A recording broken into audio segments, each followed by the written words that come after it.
Okay, so I heard that you guys have really been working on all kinds of texts. Y'all been doing a lot of work on nonfiction, thinking really deeply in your comprehension on that. And today we're going to kind of try to dive in even deeper to nonfiction texts. And we're going to talk about,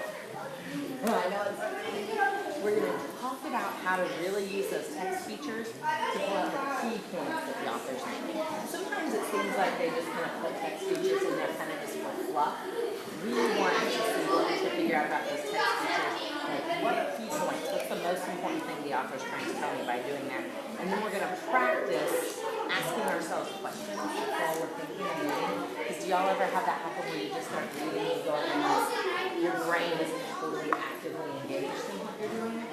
We're going to practice asking ourselves questions while we're reading, keep our brain really actively engaged while we're doing it, so we can think about why those text features are important.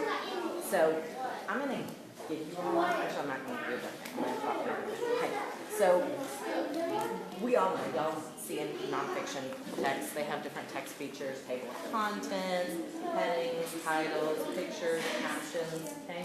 Text features are any of that other extra stuff other than just the normal written words, paragraphs that are in there, the extra components.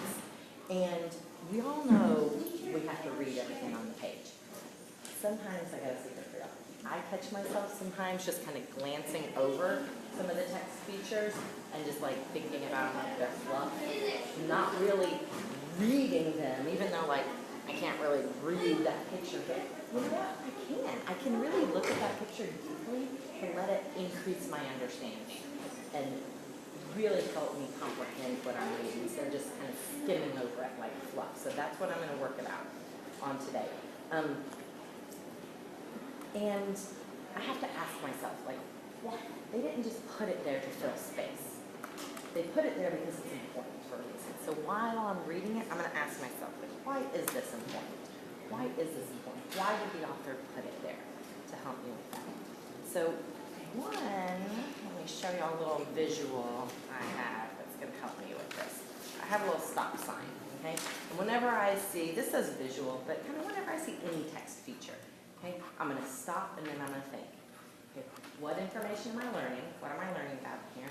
And then why is this important? Why specifically did they put that text feature here? So that's, I should have brought a easel out or something so everyone can kind of see that. So what information am I learning and why is it important? So I'm going to give you all a book. You, right now, I need you all to be good fifth graders and think about, what's your best learning style? I'm going to model first. If your best learning style is just to listen to me and not even look at the book, that's okay. You can shut the book and just listen to me. If your best learning style is to follow along while I'm reading, you can follow along while I'm reading too. So you just make your fifth grade, you're old enough to make that decision of how you're going to think and how you're going to learn best, okay? So, got a Safari magazine here, a little article, and Eco Antarctica, okay? And I can see right away, there's lots of text features here. But, you know, I told y'all sometimes my brain gets tempted just to kind of skip over them. I'm not gonna let myself do that, okay? I'm gonna ask myself those text questions. So, first I'm just gonna Eco Antarctica. You can read along with me, but you need to be listening to my thinking too. So if it's gonna distract you to read, don't read. But if you're gonna be able to still listen to me, you're best learning stuff. Eco Antarctica. Antarctica is a huge frozen continent around the South Pole. It is at the southernmost end of the world. Antarctica is the coldest, iciest, windiest place on Earth. Temperatures rarely rise above freezing point. Wind speeds can often reach up to 199 miles per hour, that's 320 kilometers per hour. An exposed person outside could freeze solid in minutes. Oh my. Without it. Exposed? You know what? Jackie just said that was awesome. He didn't know a word, and instead of, if you ever do that, you don't know a word and you just skip over it? Yeah.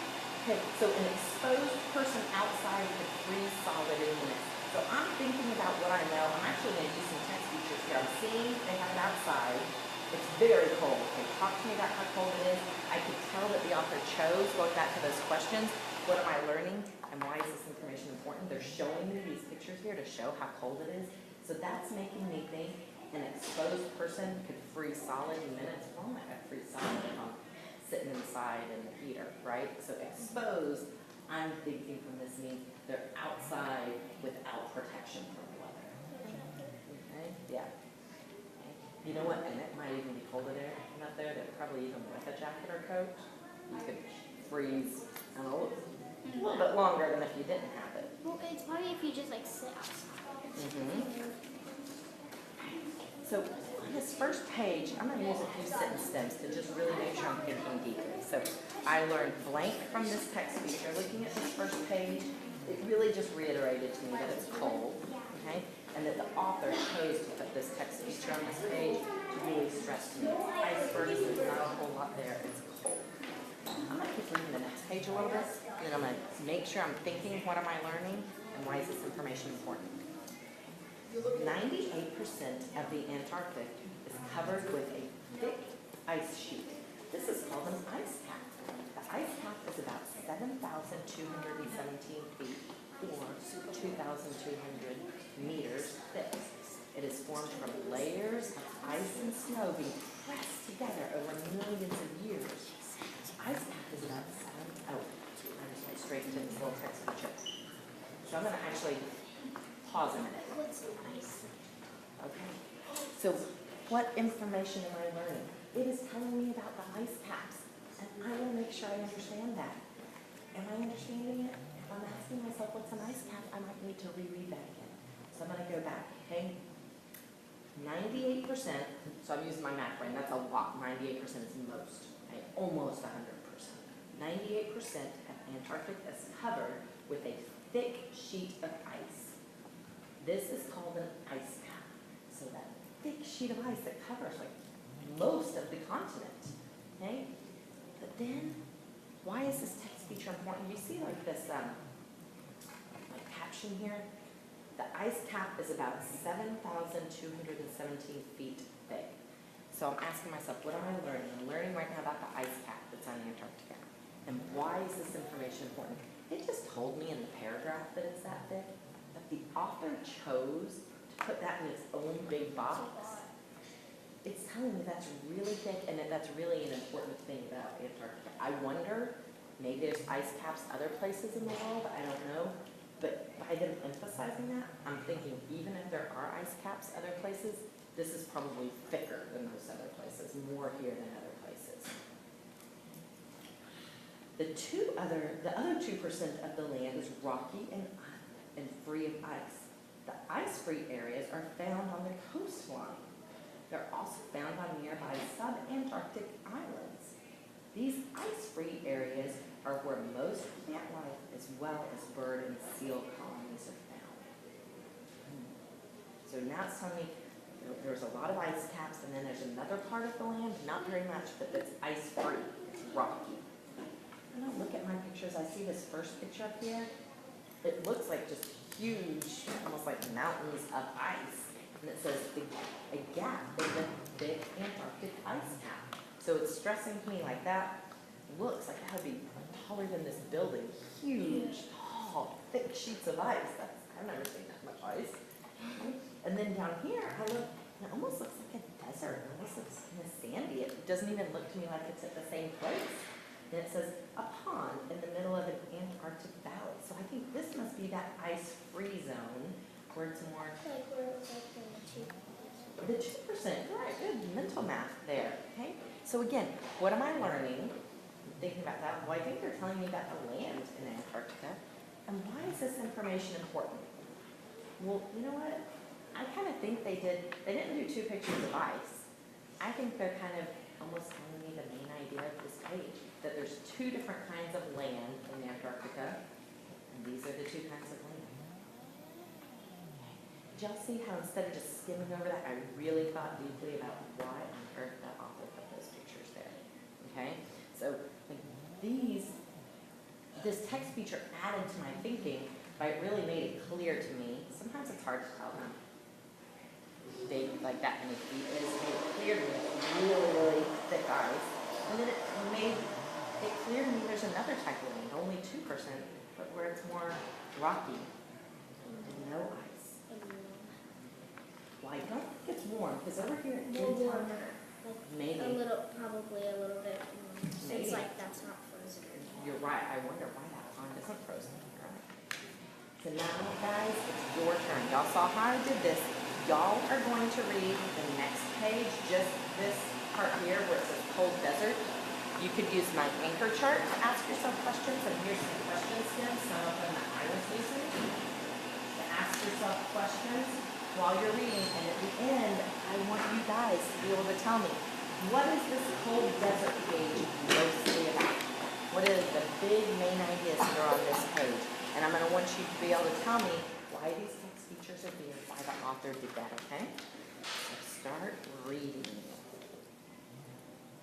We have to fill this out. Nope, it's just if you are wondering like how to think about that page, there are question stems to help you think.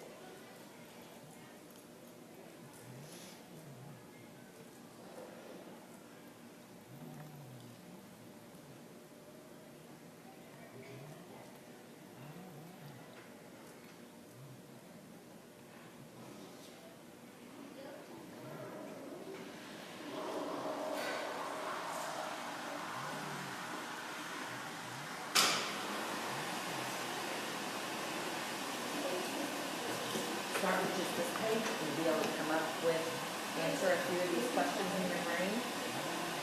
Right now, look at a few of these question stems and be able to answer them in your brain and then share them.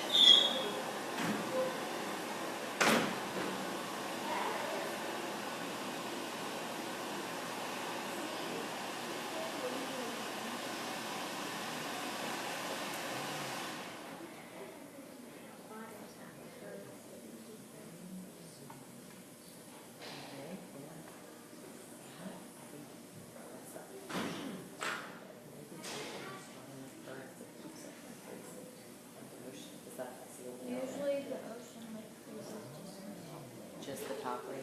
just. It's too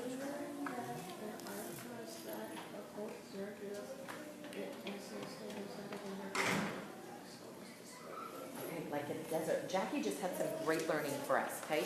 So, what information am I learning? This is kind of crazy. What do we usually think of when we think of a desert? Hot. That's what we think of as hot, yeah? But we know this is not hot because they said we could freeze through in just a few minutes, okay? So, but Jackie, you really read this. There's even a text feature there. What text feature did they give to really emphasize that? What about it? Everyone's pointing to The it. text box. A text box. Great. Everyone turn to your partner. It also kind of shows a picture that like you made it sand and it look a lot like it because the ones are The snow looks a little like sand in it, doesn't it? Turn to your partner. The text box you two. What does the text box tell us? How do we know it's like a desert? And why did the author choose to put a text box there? It's like a desert. It's actually a desert because it really looks because like nothing grows or usually there's no rivers, there's nothing, there's no trees,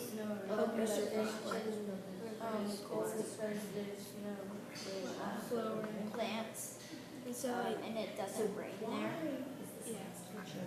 Guys, why is that text feature important?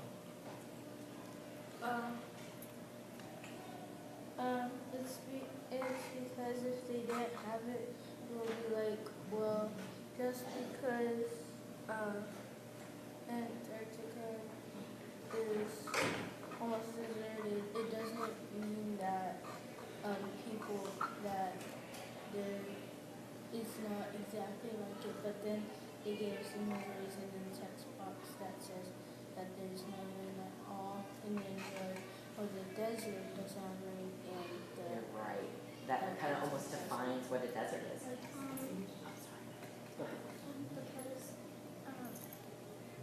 you would probably think that a desert is just a hot place, and you would be confused because, like you said, it said that it was cold, but then it says it's like a desert because there's no rain, and then you could see why they thought that. Awesome. Now, so is the the author putting this here because is this a main idea to him, a pretty important idea, or just like kind of not as important? I think it's a cool idea. So like, There's no we won't I think it's a fun fact. Okay, now sometimes that brings up a great point. Sometimes authors put fun facts that are not the main idea. And sometimes fun facts are like, 8 kinds of animals live here, whatever it is. It's not the main idea, but it does seem like this one is the main idea. So let's look. There's actually several hints on this page that makes us think it's the main idea. So there's that one text box. What else? What is some other evidence that this is a main idea? It states it twice. It states it when it's in the box. The box in the paragraph. It kind of even states it somewhere else in another text feature page. Okay. Okay, little strong winds. It brings that up about deserts again. What else? Another text feature at the very top of that page. The heading tells us it's a cold desert, right? The heading tells us that. So kind of in at least 3 ways the author is telling us desert. So we're thinking this is probably more than just a fun fact. It's in 30 different places. Your moms and dads ever done this, like nagging y'all, like in your room. In your room. Didn't I just tell you to do that? No. When your mom or dad repeats something to you, what do you guys know? You know they mean it. So kind of the same thing with an author. If they're repeating something several times, we know they mean it. They're serious about it. Okay? So I want you guys to, whenever you're reading nonfiction, keep asking yourself those questions. What information am I learning? And why is it important? Why did the author put it there? There's a reason they did that, okay? There's a reason to help you get to those important things as you're reading nonfiction.